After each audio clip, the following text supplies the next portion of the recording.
Good afternoon. I guess we're going to start now. Is it all right to start? Okay.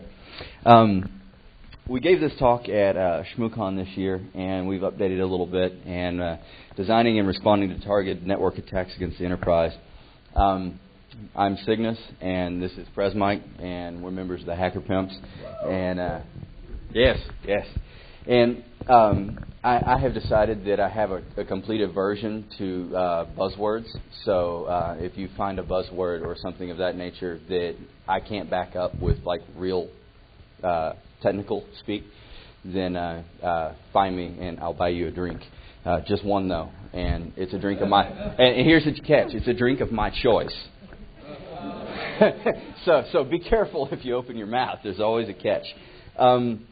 The other part of this is that we haven't really looked at these slides since the last time we presented them, and there might be some random things that are new, so bear with us if we look really confused.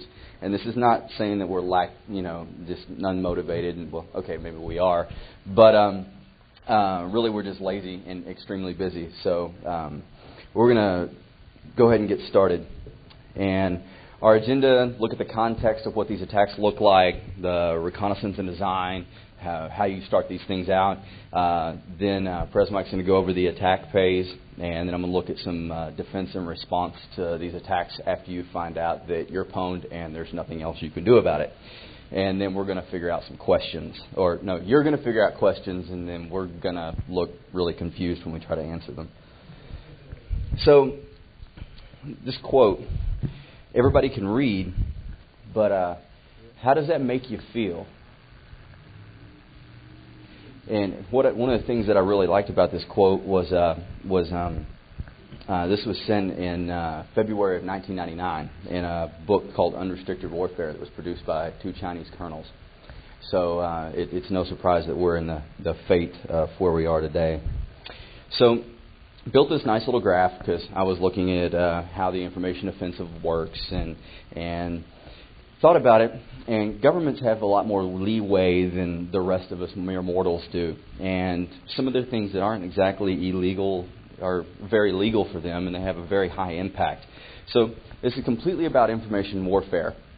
When you get to a government level. Before then, they call it industrial espionage and business analysis. Even some marketing forms are akin to information warfare when you're looking at governments, or at businesses, rather. And then business and society, competitive intelligence is what they call it. So for us mere mortals, again, a lot of the things that everyone else would do are highly illegal. So not really sure you want to look at some of that. So DDoSs are highly legal, not necessarily saying that a government can do it. They are legal, but just not the legal because you can get away with it. And that's what I'm saying is the definition of legal, because there's nothing that really says that you can't other than internal policy. Targeted attacks, right there in the middle. They border. Really depends on your intent and who's doing it. And then competitive intelligence, it's contractor intel. You've got this guy that's been working with these guys forever, and then you turn around and somebody comes to you and says, "Hey, tell me what I need to know to help to get this contract or whatnot." Those are the types of things you look at. So, what are the motivations? Of course, money, information to sell. It all comes back down to money. More or less, always comes back down to money. In one form or another, there's going to be a transaction. So following the money when you're looking at these types of things, if you have access to that, is also a good way to start tracking this. Automation likes to work, but the problem is that us idiots called humans get in the way, and then we screw it all up. So automation is good, but we can't always use it, so there's always this human element that gets in the swirl there. Traditional goals back in the mid-'90s were to own a device, take it offline, and, ooh, wow, I'm elite. Not anymore. Today, the traditional goals of an attack are to own a device, keep it for as long as you can without the defenders of that device knowing that you own it. So that's completely different. It's a different paradigm shift. And instead of attacking the technology, because everybody's aware of the IA, information assurance and IT security, all these different things that are going through, and the technology is getting very difficult.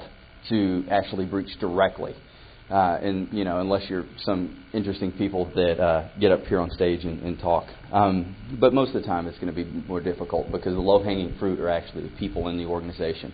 I can social engineer them, I can spoof them, I can make them believe that I am the president of the Standi, and they will believe it just because that's who I claim to be. So the types of systems that they're looking for and the types of ways that they're doing this now are to influence a decision maker's perspective and what they're going to say about different things. Because not only can I take information from you to know what you know, I can also replace information to make you think you know something that's not true, something I want you to believe. So planning of data. So, okay. I was told to hold the mic closer. Is that better? Okay, sorry. Who all was here for Sean's talk just a little bit ago? Because that really... Yeah, Sean, you were here for your talk. That's impressive. I thought you were Schrodinger's cat. In the bar and on stage at the same time. So, how do you use all this information? Because I was sitting watching his talk, and oddly enough, I've had about 4 chances to see his talk. This is the first time I've actually caught any of it. And it's a really good talk. What do you do with this information? How do you use it? So, design this information operations. Is what I/O stands for. You gather the information, feeds information management, and you have these 2 different databases that you see flying off this. The competitive Intel DB, which database, which is your legal database, which that means if law enforcement catches you with this, you really can't get in trouble because you're just doing market research. That's all it is. No big deal. So then you have your information offensive database over here on the other side. That's the one that you don't tell anybody about, and you hire contractors in other countries to run. And you feed all this type of information if you're doing honeypots or if you're doing types of things like this, and you feed all that information into the red database. And you sit here and you trend on different things to find your opponent's weakness, your target's weakness. So you analyze all this data together, and it would be very interesting if you had a way to get everyone in the entire organization to start inputting data into this database that's no big deal, that you can admit you have. And then start correlating things back and forth in between these 2 databases. And then look at it in intelligence utilization and then figure out how all those different types of information apply. Like if you've got somebody coming out, take 2 pharmaceutical companies. I'm coming out with a new drug. Well, wonderful. I'm your competitor. Well, it's either I develop it or I turn around and I steal it from you. And then if I steal it from you, then it's no big deal. I'll just modify it a little bit and it saves me a whole lot of money. And I'll charge just a little bit less and I'll make money. So again, money is the end. Here's another wonderful quote from Unrestricted Warfare. In the wake of expansion of mankind's imaginative powers and his ability to master technology, the battle space is being stretched to its limits. This is in '99. This is what makes this so impressive. Is that this is like almost 8 years later, and we're looking at this and we're like, wow, it's everywhere. So if you take a look at the other side of that, anybody seen the new Die Hard movie, the one that just came out? How many like that? How many like that movie? Yeah, I liked it too because it was a constant explosion, and that's usually what happens when John McClane's in the room. So, or this guy, but for different reasons. But anyway, moving on. The idea is that this full-fledged attack on all the infrastructure reminded me of just how simple it was in Superman whenever they changed the walk and don't walk signs and just created mass panic and chaos within the traffic space. So you wake up one day and you realize all these things have become very not nice anymore, things you take for granted. So the battle space isn't on a battlefield in some distant country. It's not on just a network. It's everywhere.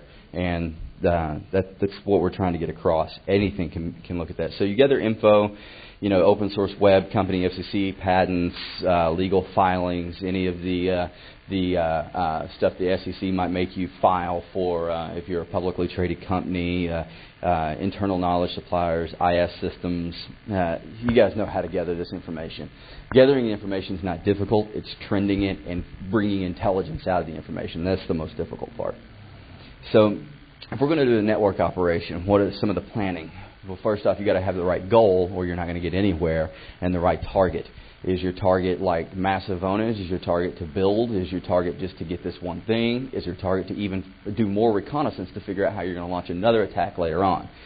So if you don't have the intelligence to do your goal, then you might need to back from that, look for some other goals to actually develop some more intelligence, like I want to go in and I want to get this file, or I want to get this specific plans or new design for equipment or whatnot.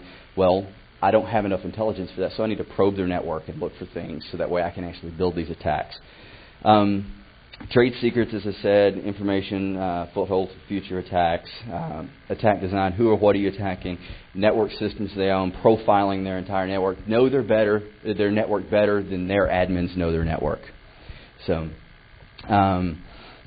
types of people who work there, are they business-based users, are they analysts, are they engineering type, how do you appeal to them, what makes them get all giddy inside and want to trust you. This is what you got to find out. So types of software, the line of business applications, is it custom? Is it something that's widely exploitable? If it's custom, can you get a copy of it? Can you start throwing some stuff in there? And Presmike's going to go into a lot of that. And what are their base? Are they looking at, are they Linux-based? Are they Unix? Are they mixed, hybrid? Or the dirty Windows that everybody knows and loves? Your Recon, same thing. We went through this. Everybody knows how to get this publicly available data. And then know the business relationships, the order of battle, who reports to who, how they report when when people get promoted, figure out where they go from there, so that way you can use that intelligence maybe to launch on another competitor, things of that nature. So profiling the people as well as the network, and that's really where you got to start looking at, start profiling the people. Went backwards. I kind of went through all this type of stuff, so we're just going to keep going. Except that last part, model for all points of entry, not to exploit the easiest security hole. Because the easiest they might not know about, then again they might, or it could be one of Sean's honeypots, and you really don't want to go there. You can go somewhere else. Social recon, conferences, expos, bars, so et cetera and so forth. How many people here are trying to be socially engineered for information for their day job? It's just a question to think about when you're talking to these people and getting to know them. How much information are you really giving out? Org charts. We went through all this type of stuff. Help wanted. Great to put a mole in there somehow. Email recon. What's the email structure normally look like in their business? Sometimes you might have cribs, like a company slogan or things like that. You have those cribs that relates back to cryptography. And then if you have those, you can start to decrypt some things. There's all kinds of different things that you can do just by knowing how a company communicates back and forth, and then also knowing their language and understanding the lingo inside of that. Because as a individual that's going to be doing this, you might not know the specific terms and acronyms for that industry, so you need to know it just as well as they do. Disguise it as spam, make it look like legitimate traffic, things like that. And we're going to keep going. Where was your slide? Your slide was in here somewhere, wasn't it? Is it coming up? There it is. Like I said, long time. Because I knew I was getting into his material. Yeah, we're real well organized here. But we have beer. All right, so what Cygnus has just talked about is kind of the whole precursor to the actual attack. So what kind of things do you have to keep in mind? What do you have to worry about? What information do you need before you actually go ahead and launch your attack? So this is a quote from, you guys can read it. You guys know where it's from when it was quoted. But basically, targeted attacks are starting to become more common. In the past, you used to have just vulnerable services. There's decom, whatever, and you do these mass exploitations across the internet and own 20,000 machines with a worm or whatever. But people are starting to use firewalls at home. They have routers at NAT. There's a lot smaller attack surface in a way, and so now you've got to actually sometimes use some intelligence when you're attacking a host at this point. So the easiest way to get onto a network is through email. I mean, it's just ridiculous. We recently have done some testing of this, and 2,400 users. We tested. Okay, so we did a test of about 2,400 users, and 42% clicked a link from somebody who they did not know. But I mean, we took like 10 minutes, whipped it up, made this like email look sort of kind of legit. Like it's not really even all that well put together. And 42% success rate. And this is in like an organization that has like a pretty decent like annual like training plan for this stuff. Like this is not like just your average like like company out here where like you never hear about like security and stuff. This is a decently well trained workforce. So. And to add to that, if you to think about how involved people are in the work. One of the phone numbers for the contact on this was 897-5309, and no one caught it. Yeah. They never caught it. They're like, we called the number, it's disconnected. Yeah, so no one caught it. So they're not looking for this at all. They're not looking for these things. So I kind of just shot myself in the foot by telling you that story because this is something like we're just recently did, but. Like if you actually wanted to add some intelligence to your email attack, which I just told you don't even have to do. I mean, literally you can say, hey, check out this news site and put a link to a URL that looks like it goes to a news site, and everybody and their mother will click it. But if you actually want to like fly in under the radar a little bit, think about who you're, like what type of company you're going after, what type of organization you're going after, and then like you're obviously going to have a list of email addresses. Who are the people that you're sending these emails to? Is it, if it's highly technical people, maybe you have to put some thought into it. Like, don't just, be stupid and make some, cheesy email up. You got to put some thought into it. Know your audience. Like one of the things about the admin assistants, right? Like, a lot of people think, oh, I want to send an email to, the CEO or the COO because they have all this access and, they probably have, cool stuff that I'd want to see. But, I mean, like their admin assistant is like, some hot blonde that makes, $20,000 a year and sits there and all she does is read and respond to email. Like that's a much easier way to get to that same like information because she's got access to everything he has access to because she is his right-hand man. So keep that sort of stuff in mind. All right, so a couple different things. I mean, obviously you guys know all about email, but emails with attachments, there's been a whole flurry of stuff since we gave this talk where, Microsoft Word, Microsoft Excel, all these different applications have all kinds of buffer overflows all throughout them. And it's like every other month when there's some new O day in Word or Excel or Adobe Acrobat or whatever, just go pay some smart kid to find one. And yes.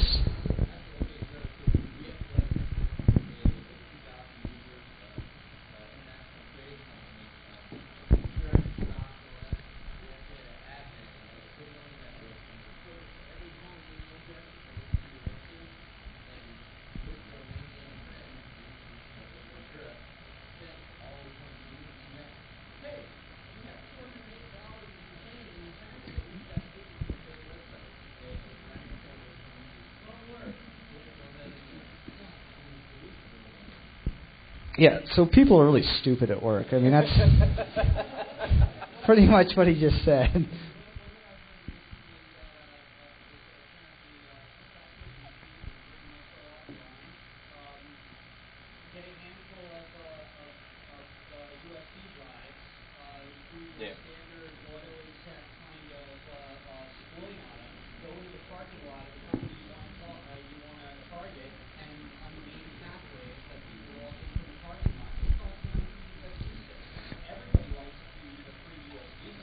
Yeah.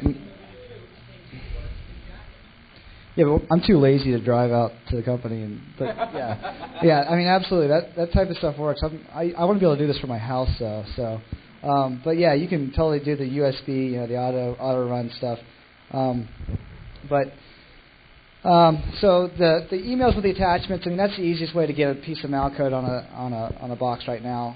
Find a vulnerability in some commonly used application at the office. It doesn't even have to be Word. Like if you know that they're a big time, say they're a big time like contracting firm that deals with a lot of building design plans. Like go figure out what software they're using. You can probably pretty easily find some buffer overflow in that application and send them. Here's a new floor plan for building X, and somebody's going to open it up, and you drop your code that way. Phishing emails, like I said, Jesus Christ, this is really easy. Man, like 42%, okay? Like, just keep that in mind. Like, just send it to a couple of people, and you're going to get somebody. So, I mean, here's just to illustrate what I just said. I mean, the PowerPoint, the Excel, all these Word, all these Office formats have recently had a ton of problems in them. I'm sure there's more that haven't been found yet. Use those if you want to get onto the network.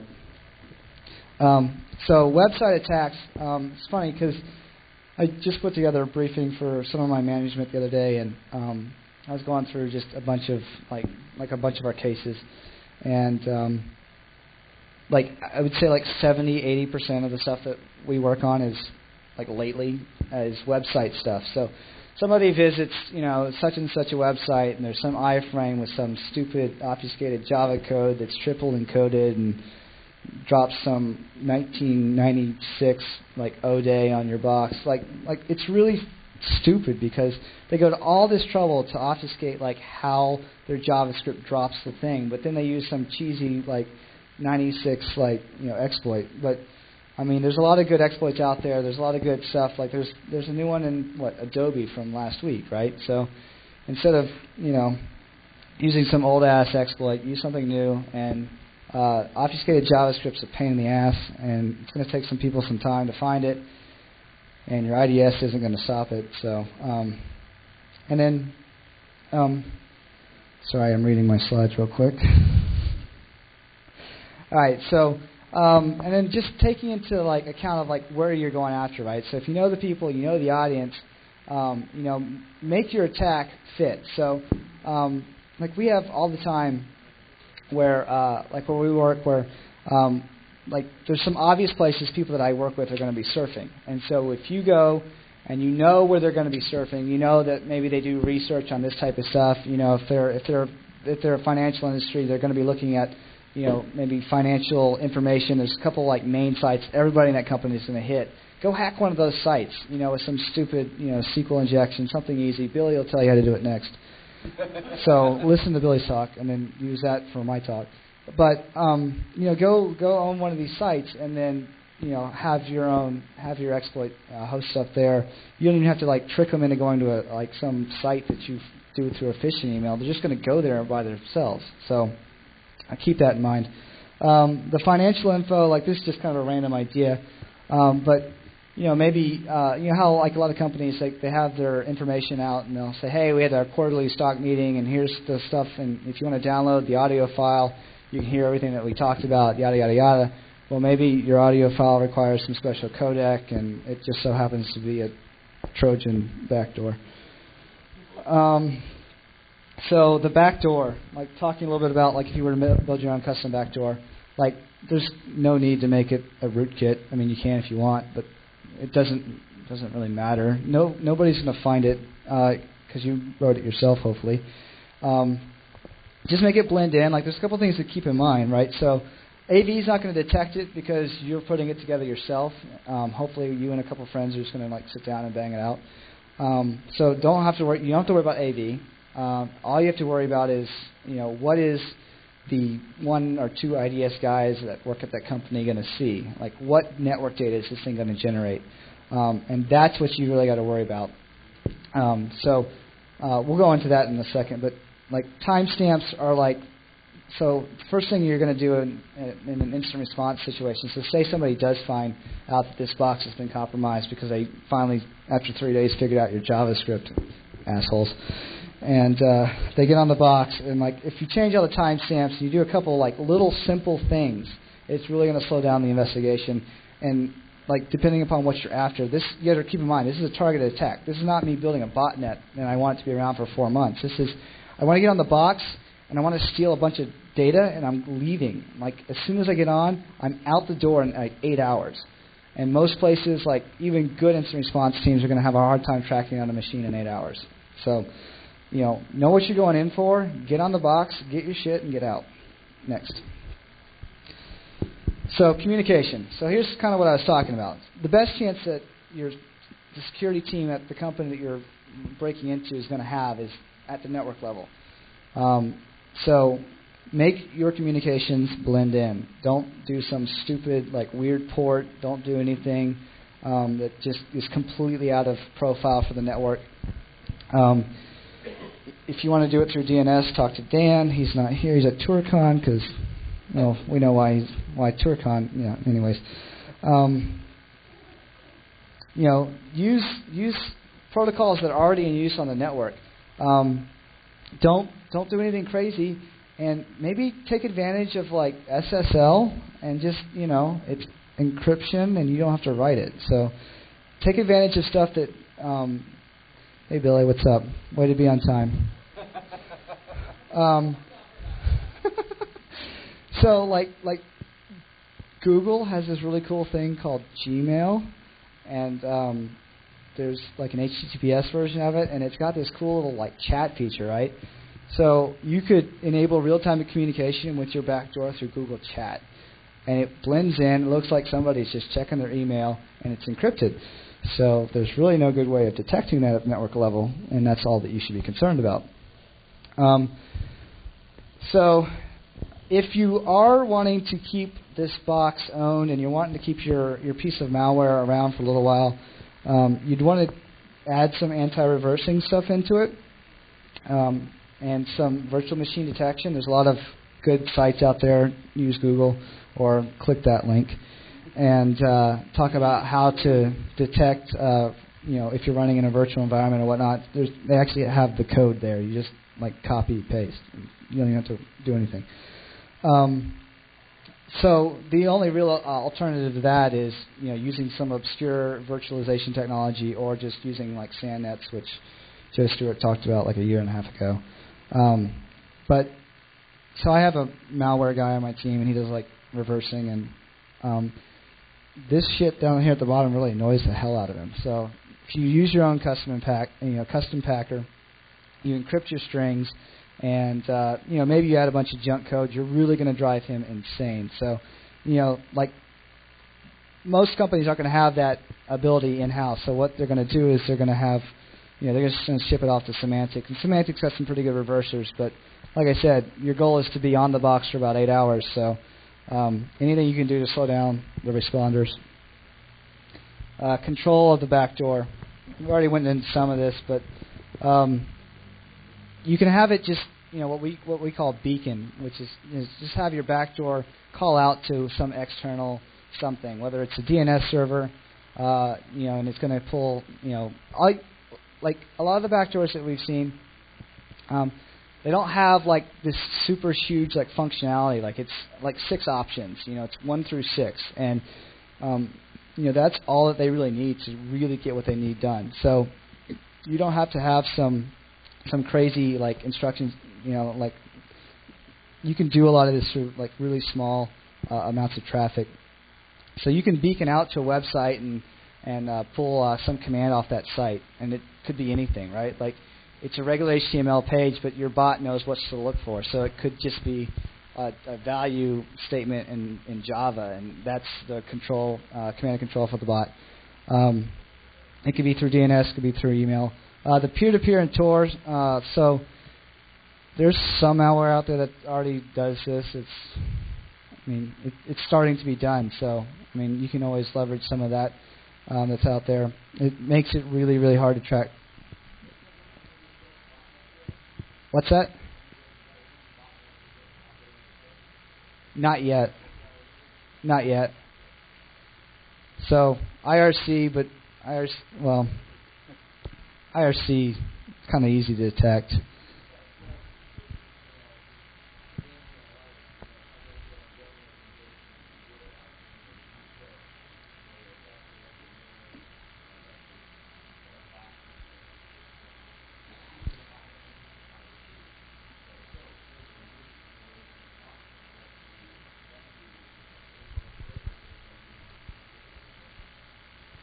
Right. Okay. So yeah, but I mean the idea of this is just to throw a couple of ideas out there. There's a billion different ways. Like talk to Sean if you want to get another idea. Like there's a lot of different ways to control these bots, and you like I was telling somebody else earlier that like what if you were to do it through well, never mind, I'm not going to throw that out there. Never mind. There's a lot of good ideas out there though. So to go into the beaconing thing, like this is something that we're starting to see somewhat commonly actually, where the bot just goes down and it checks a website and it.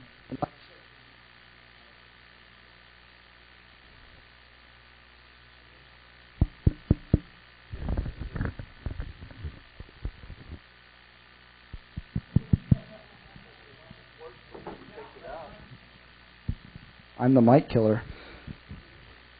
Okay, so beaconing, HTTP, like have a website that has a specific value somewhere on the site, like I already said. But even better, make it HTTPS, and then it makes it even harder for the net defenders to figure out what's going on. One caveat for that, so we've seen this occasionally, like it's really, really obvious. How many people check their email at 3 a.m. while they're at work? So implement like some sleep functionality into your backdoor. If you're gonna code this thing up, like take the extra step and tell it to go to sleep whenever normal people aren't at work, because this stuff is really easy. Like it stands out like a sore thumb. Like nobody's on Gmail chat at 3 a.m. when they're not at their desk. So just make sure that you use some common sense when you're coding this stuff, and it's going to give you the added amount of time that you need to get what you're looking for. DNS. Talk to Dan, and email, something that we kicked around. I'm not completely sure that I like the idea as much, but you can look at like headers and emails for command and control. You could have, there's all sorts of stuff that you could do in there. There's definitely some, the only problem with the email, in my opinion, is you've got some logs of it, right? So it's sitting in a couple different mail servers as it bounces around, and so like using the regular internal email system is kind of questionable. Like there's going to be some evidence left behind, and people could put back together what you were doing. Webmail is pretty brilliant though, because the people that are looking.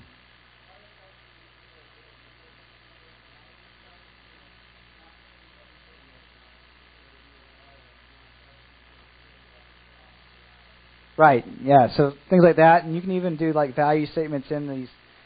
Page ID, like in the RSS statement, so that you can actually get have the URL have different values in it, so that the values in the URL can actually be used for command and control.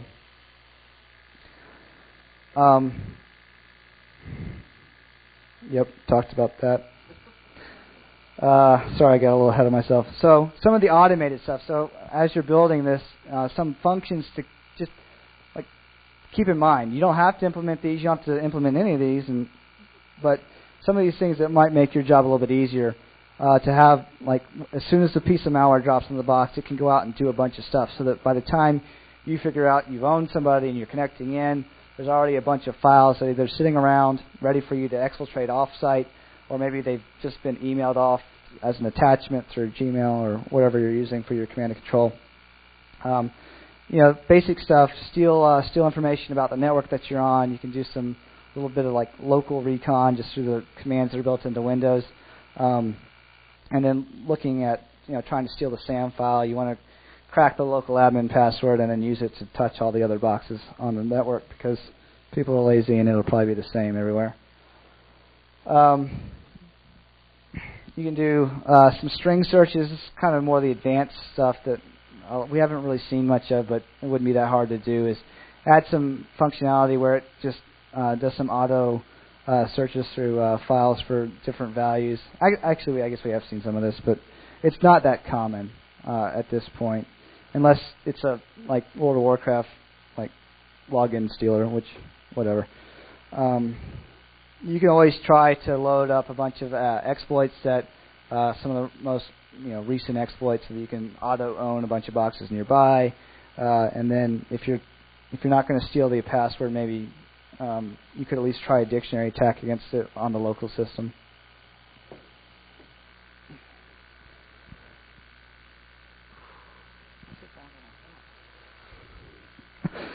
So I didn't realize I had this many slides. Jesus. All right, so here's where the real functionality you get out of your backdoor is like actually implementing some sort of reverse shell, because a lot of the stuff that we see right now, and it seems to work really well, is you have, like I said earlier, you have about 6 main functions. One of those functions is to establish a reverse shell back to the actual attacker, and that's when he can do whatever he wants. So this is where you can move new files, new tools onto the system. You can control. You can do searches. You can pull documents off. You can exfiltrate stuff. Billy's leaving. Bastard. You can use, like I said, earlier, you can use like existing systems to exfiltrate files. So, zip up a bunch of shit and then upload it to Gmail and like send it off to yourself. It wasn't as long as I thought. Here you go. We never know when to end. I've had a couple more beers since I got up here last time, so this is going to be interesting. Before I get started in this part, I want to know who thinks they're safe, who knows they're owned. Wow, so everybody's on the fence. So what are you going to do about it? You're like the upper 97% of the world. So you don't get to vote. That's your job. If it didn't, I'd be worried. Anyway. Right. Other than Sean, is anyone else worried?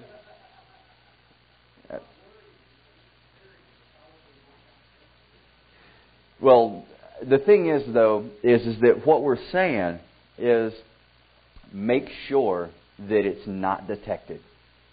Blends in with what the current traffic that's going on. So you're not going to find it. You don't know what you don't know, and your IDS is not going to find it. Neither are your analysts. So there is hope, and that's what we're getting into. So how have I been compromised? Now, these I really haven't looked at in a long time. I spent a lot of time looking at the beginning, but not at the end. So I'm winging the complete rest of this. It's not impossible to own any network whatsoever. It's just some are more difficult than others. And Schneier brought up a good point. You don't have to be the most secure in the world. You just have to be more secure than your neighbor. You just have to run faster than your friend when the bear's after you. So it's the same principle here. Or as it was put this morning, you just have to outrun that cruise missile. So IDS, firewalls, the standard things that you would see, usual suspects. So assume you're owned at all times and be ultra paranoid as much as your management will let you. Have an incident response team. If you don't, shame on you. And if you don't have the ability to implement it, as an administrator, educate yourself in basic triage so you have a clue about what to do. NIST has some wonderful documents, and they just released like NIST 300 or something like that. It's one of their documents on nothing but incident response. They had it in the NIST handbook, but they sucked it out and built their entire own publication about incident response. So look there if you have some questions. That gives you the theory, the tools. Start with sys internal tools, things like that. I think I get into that, so I might get a little bit ahead, but forgive me. Excuse me. Train your users. It won't. Even if you do, it won't really matter, but you should try anyways. This is true. It's an exercise in futility, but if you don't do it, then you're not doing everything you can. I think in my bio for ShmooCon, it said the best way to deal with users was with duct tape, a hula hoop, and a bag of Oreos. Or was it a wiffle ball bat? Something like that. Oreos were for me. So teach them the dangers, and if you have to teach them by a real-world test, we're not the first group to start doing this to our users. A lot of other agencies have done this, and we took a cue from them. This is not something that's crazy, ultra-secret. Test your users' ability to do this, because they are the first line of defense when it comes to any attack on your network. Because as stated in the beginning, we're not hacking the network anymore as an attacker. We're going after the people. We've evolved to go after the people, not the technology anymore. You are the target, not the technology. So just because you bought this new whiz-bang firewall or whatnot, then doesn't mean that you're going to be protected, no matter what the salesman said. Train and spot suspicious emails. Always validate. If they think it's fishy, then it probably is. Follow it up with a phone call, something of that nature. Report it to security, some along those lines. You guys know what to tell them. You just got to get management support to get you in front of them to tell them the right things. Digitally sign.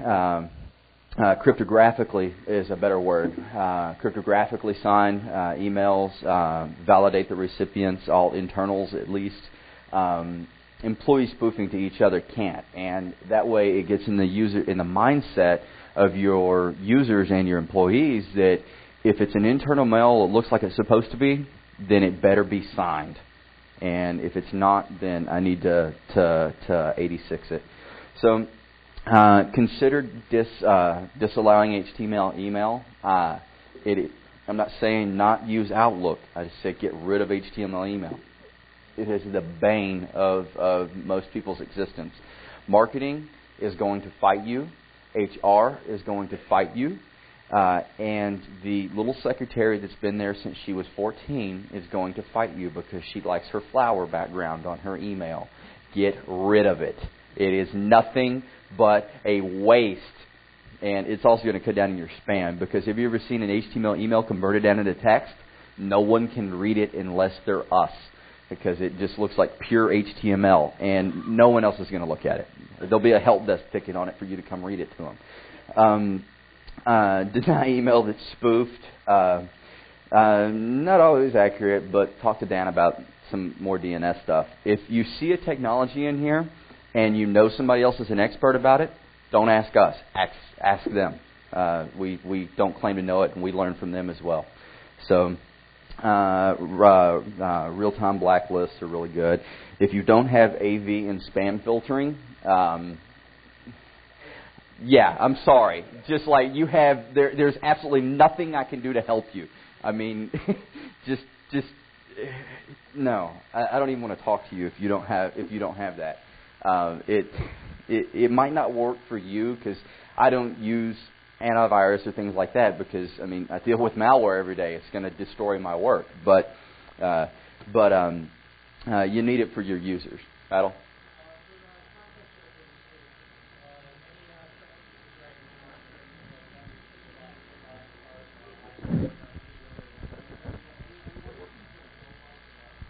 Any vendors here who want to pay us to answer this question? Or buy us a beer at least, at the minimum.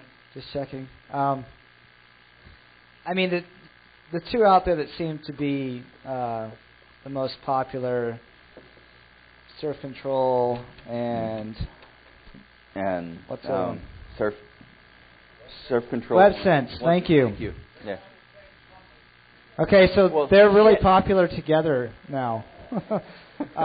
They seem to have the market corner, and they seem to do a pretty good job. So, popularity. But I don't sit behind either of them, so I can't really speak to their.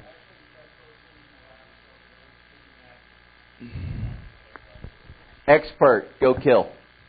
So, kill with questions, not with force, because he's bigger than you are. I guarantee it. Disallowing regular users to download packed DXEs. And these might be some of the things that you might want to look at whenever you're in the middle of choosing a content filtering solution. Yeah, you can read. It's just Tipping Point, we're a big fan of Tipping Point. We're not here to pimp anybody's product. It's just it works, and that's it. And I don't want to get into all the other controversy around all these different products, but it has the ability to prevent some of the stuff. And as a defender, I really don't care who gives me the technology. As long as it works. I really don't give a shit. I just want it to work. Detecting the compromise. Real-time signatures, they might detect a targeted attack, especially if they're using something from way back when, but if it's targeted, they're not going to. They're going to write all their own custom stuff. The thing is in a targeted attack, you are not going to have any signatures. None of your automation is going to help. The only thing that can help you is knowing the behavior of a network and historical analysis. That's the only thing that's going to help you.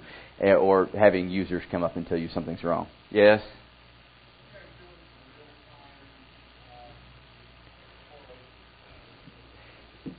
Usually a SIM. SIM's going to work. You can go with any of the big leaders of SIMs. Just because we chose one product over another doesn't mean anything. It's just it just works for us best. Well, one of the things, so there's a bunch of different SIMs out there, right? But one of the biggest problem with SIMs is, sorry, I should stand up, is do you have good data that you're feeding the SIM? Like, thanks. So, like, if you don't have good data, it doesn't matter what SIM you've chosen.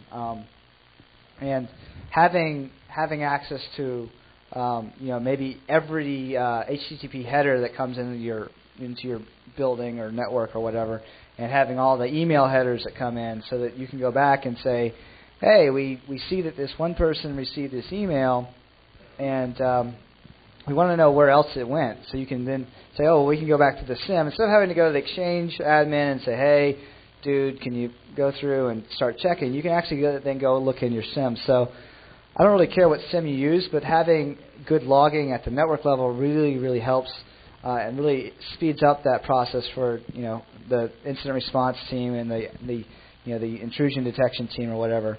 But so make sure that you have. I mean, there's a lot of really good open source products.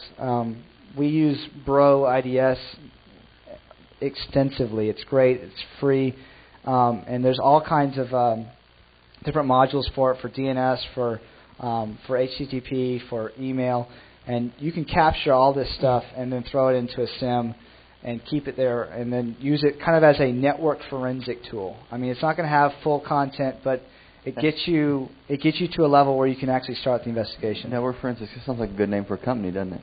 I think somebody's got that. Okay. So the vendors for some of these SIMs, the two big ones are Net Forensics and ArcSight. And for one reason or the other, I'm ArcSight partial, and that's all I'm going to say about that. Dumb luck. Users every now and again will have a stroke of genius. Maybe they had an extra shot in their double mocha latte with skim or something of that nature when they were coming into the office. Who knows? Whatever it is, they got a stroke of luck and they realized something was wrong.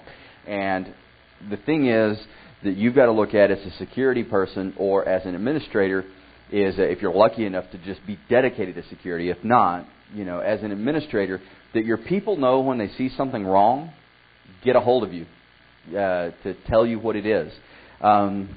Let's see, all this type of stuff. Account mysteriously locked out. That's an interesting one. But how many people actually see a brute force attempt on an account anymore today? Well, but Sean, you don't count. You don't count. Yeah, but right. But you're not going to see that from the internal network. You're not going to see somebody's AD account get locked out typically because they're going to pull it down and crack it offline.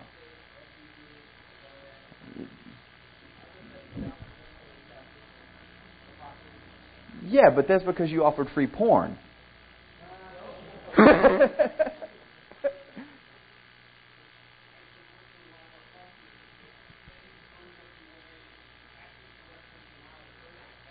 Well, that's their own damn fault for running OWA.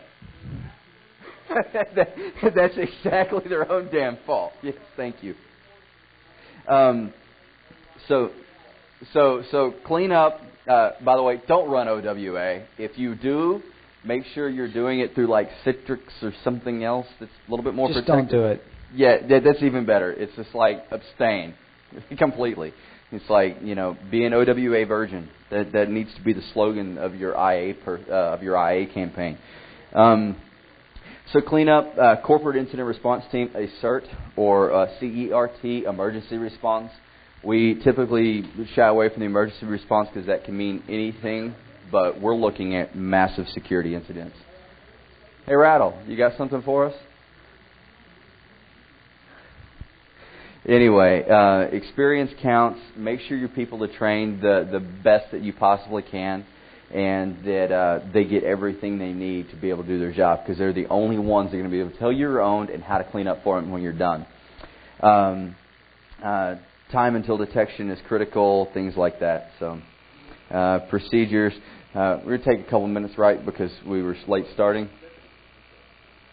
Oh, well, okay. Well, we'll go ahead and hurry up. Decius can wait. Yeah, I think so. Actually, Billy's next, right? No, it's Decius, then Billy. Oh, well, you can wait. So, along with making sure they're well-staffed, well-manned, and well-funded, you have to make sure that they have the piece of paper from the CEO or CIO that says, hey, I can come pull your crap offline anytime I want to, or I can do whatever I want to as long as I have a valid incident. They need to have interfaces to law enforcement, and Sean harped on this for, 8 slides, and 8 of the 61? 63, my bad. So he went through this. So law enforcement interaction, you've got to be able to be prepared for that, especially if you're looking at recovering monetary damages or accumulating monetary damages, because same thing, if you get in a car accident, you don't get a police report, your insurance doesn't pay. Same thing goes along with this. So look at that. And same type of stuff. Oh, and be sure you know how to handle evidence correctly, because if you don't, if you get a good forensic lawyer on the other side, you will lose. And I'm not talking about the attacker's forensic lawyer. I'm talking about the insurance's forensic lawyer.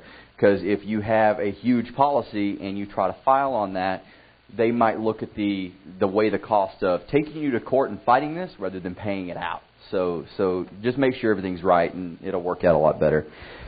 Locating compromised machines, Backdoor associated files, method of communication, lab environment, VM. Too many things to detect VM. Get a GOAT system. Use something like Core Restore.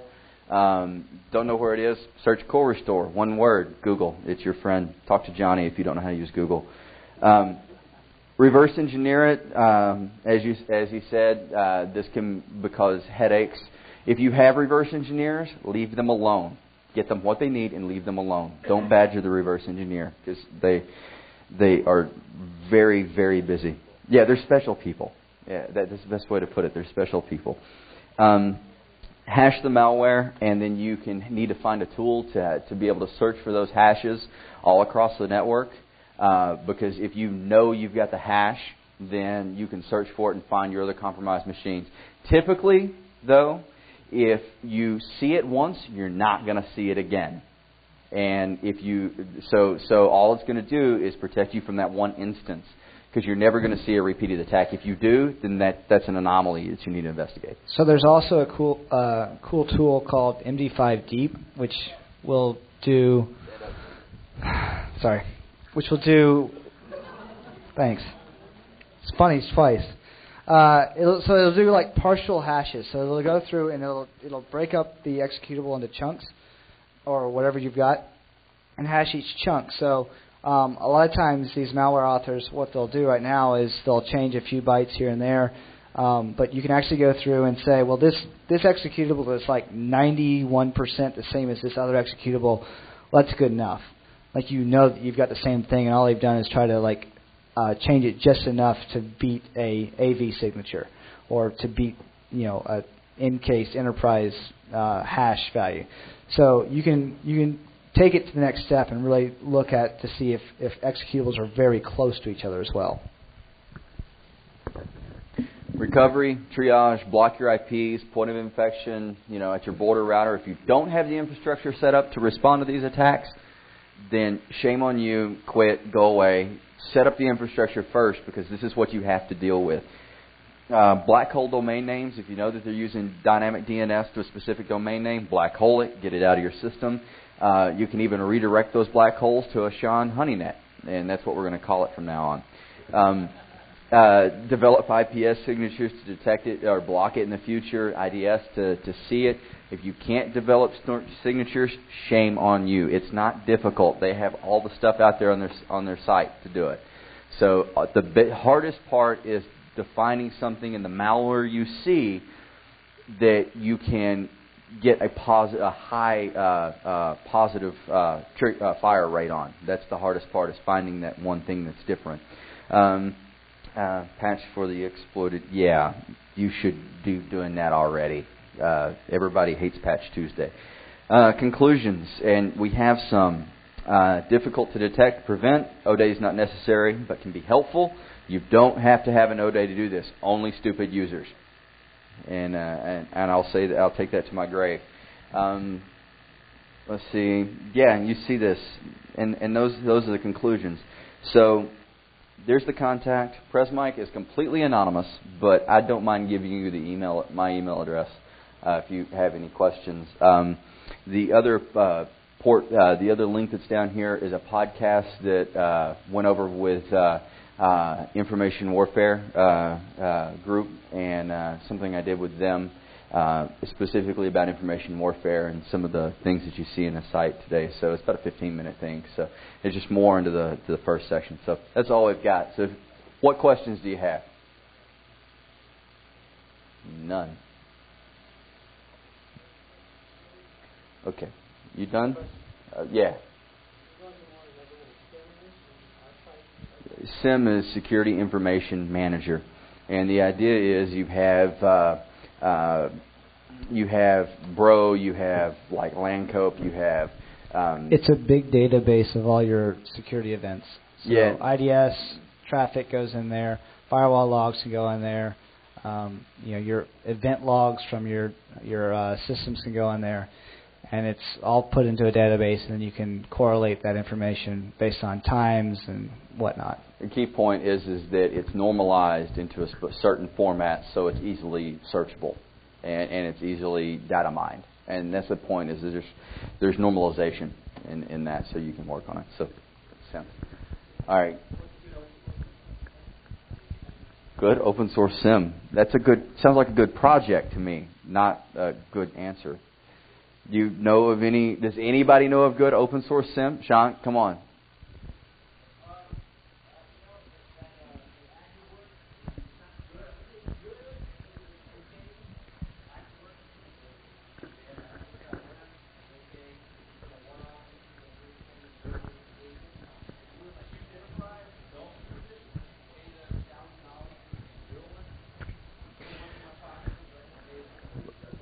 Well, one thing I also have to say, if you decide to buy a SIM and you don't have somebody looking at it and monitoring it, you're wasting your money. Don't use it, because all you're going to do is give yourself another headache of why you can't get your job done. So, all right, that's a wrap.